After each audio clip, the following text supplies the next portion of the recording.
Hello, and welcome back to another edition of Carrie's Gardening Channel.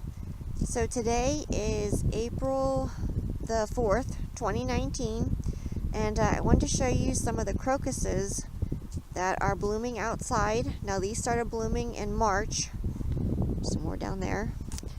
And we do have the giant crocuses, but they're not blooming yet. This is just a regular crocus mix, and these can take part sun, morning sun in extreme heat climates. So if you live in a really warm area, you'll want to put these where they'll only get sun in the morning. And these require semi-moist soil, and they're cold hardy to minus 30 to minus 40 degrees. And they get about 4 inches tall, and they bloom in early spring. And you want to space them about 3 inches apart. Now we did mass plant ours, and ours have actually multiplied since we last planted them. I'll show you some more here real quick. Hold on a moment. And here's some more that are blooming over here. Now squirrels and chipmunks do like to dig up your crocus bulbs, and they will take and plant them kind of all over the place. We have had that happen before. So a few things that you can do when you plant the crocus bulbs in the fall is some people put like a cage over the bulbs so that nothing can get to them. Now we didn't do that with ours here, but we have in the past had where like the squirrels or chipmunks would dig the bulbs up, and then they would just kind of take off with them and go plant them wherever as like a food source for later on. So that is one thing you have to watch with these. And this patch here, to prevent the critters like the deer and stuff from eating the blossoms off and the foliage, we took one of the wire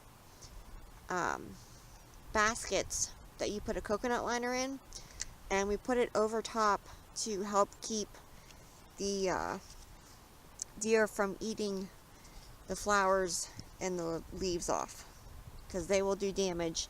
And it also helps to keep the rabbits out, because they were starting to eat some of them, and that's not what you want. You want to be able to see them blooming in the springtime, so we just put cages around them so that nothing can, to help prevent things from going after them.